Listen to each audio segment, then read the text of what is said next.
Reading book 1 of A Song of Ice and Fire, A Game of Thrones, is like watching a car crash happening in slow motion. From the very first scene in the prologue, we're on a collision course and things are doomed to go very, very badly. I'm A.A. Watson, author of The Living Weapon. In this video, I'm going to show you exactly how George R.R. Martin builds that slow motion crash using Ned Stark, and why it's different to the more classical arc most characters go through in fiction. Spoilers for A Game of Thrones, the book, and the first season of the TV show throughout. Martin is a master of suggesting to us that things are not going to go well and then drawing it out so we see every way is going badly. Every mistake, every bit of bad luck, every misunderstanding, all leading to doom. And yet the characters have wins and successes as well, or at least what are perceived as wins. And still, those wins continuously lead to the downfall of the character supposedly getting them. What these supposed wins do is give us hope, which is so cruel because when we're given hope, even when we see the writing on the wall, it creates a conflict within us as readers, wanting to hope and be optimistic that things will go well, and yet deep down feeling like we know that they won't. That conflict is what creates the sustained tension, and when the metaphorical car crash does eventually happen, we're hit harder because we allowed ourselves to hope just a little bit and got that snatched away. After the prologue of A Game of Thrones, which is written so well, the first proper chapter from Bran's point of view shows Ned Stark executing one of the men of the Night's Watch from the prologue after he's had an interaction with the others and run away. That's a small example of what Martin does so well throughout this book and what helps create that feeling of watching a car crash in slow motion. The man, Jared, has information that's incredibly important, and we don't actually know what conversation is had between Jared and Ned, but we know Ned does his duty and beheads the man who survived the others. This sets up that the others are a threat, and yet already the people who could do something about it aren't, because they're focused on other things. The same goes for the state the Night's Watch has been allowed to fall into, and we get this told to us very clearly by Lord Commander Mormont when he's talking to Tyrion when Tyrion visits the Wall. Mormont talks about how good men are deserting, men like Jared, who he never would have imagined would do such a thing, and how he doesn't have enough men and doesn't have someone he believes can lead the Night's Watch effectively after him. We also get information that most of the castles on the Wall have fallen into disrepair, they are undermanned, and even the first ranger, Benjen Stark, has disappeared. We already know the threat of the others is coming, and we know enough to realize the Night's Watch isn't ready to face it. That's the feeling. This is not going to go well, and we're just watching it happen. But it's a slow burn. Keep in mind, this is for the overall series I'm talking about. I haven't even got to the main plot line of this book. Before that though, I want to have a closer look at the prologue because it's the perfect micro example of the exact technique. We start with 3 men of the Night's Watch beyond the Wall: Sir Waymar Royce, Will, and Jared, the man who will be executed by Ned Stark. Their mission is to find a group of wildlings, and it opens with an argument. Will found the wildlings and they're all dead, and Jared, who feels like something is wrong, a feeling Will shares, thinks that's enough. They've done their job. They should leave and go back to Castle Black. But Waymar Royce isn't satisfied and wants to see the dead wildlings for himself. So that's what they do, since he has the command. He's less experienced than Jared and Will, but he's highborn, and so he's been given the command over them. We're in Will's head for this prologue, and he's noticing Jared's unease and feels it himself, but they don't have command, so they have to go against their instincts. That's where the tension is. Things are going badly, things don't feel right, and when the dead wildlings are no longer there, things keep devolving worse and worse until the dead men attack, and the car crash, so to speak, happens. Martin does not do this with every character, however. Tyrion has a more classical arc, where at its most basic level, obstacles are put in front of him, he gets over them and is rewarded somehow at the end. He's captured by Catelyn Stark for something we know he didn't do,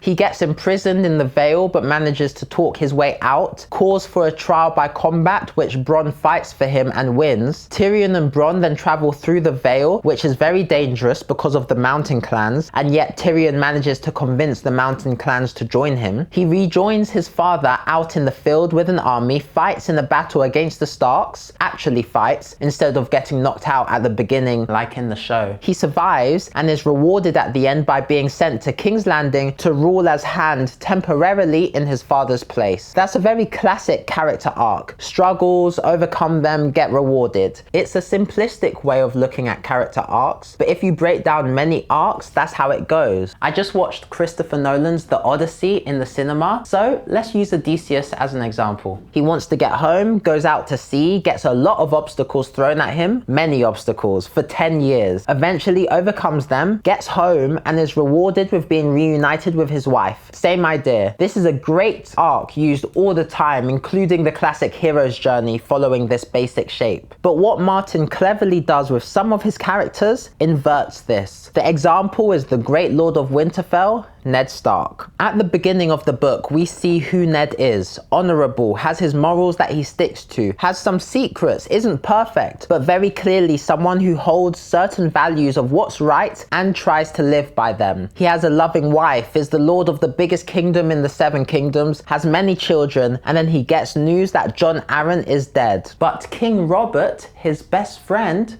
is coming to see him. Ned's happiness and excitement really hit here because it shows just how much he wants to see Robert and shows he has no idea what's going to happen, but neither do we at this point. The lead up to this horrible slow motion car crash has started. We just don't know it yet. As Robert arrives and offers Ned the position of Hand of the King, the car crash continues, but here we see a particularly effective technique for writing this kind of tragic arc. Ned does not want to be Hand of the King. He wants to refuse. He believes his place is in Winterfell with his family, and yet it's his wife Catelyn, and to a lesser extent Maester Luwin, who convince him he has to take the position to discover what happened to Jon Arryn, since Lysa Arryn, his widow, sends a letter saying the Lannisters killed her husband. What's so effective about this is that Ned is right. He doesn't want to pursue this, and he shouldn't. He's seeing the car crash happening and wants to pull on the steering wheel and turn away, but it's others who convince him to keep driving straight. At this point, we don't know what's going to happen, but it's moments like this when Ned was so close to skipping the tragedy that befalls him that make the eventual tragedy hit that much harder. As they're all traveling back to King's Landing, the drama happens with the children where Nymeria, Arya's direwolf, fights Prince Joffrey and it results in chaos. Micah, the butcher's boy,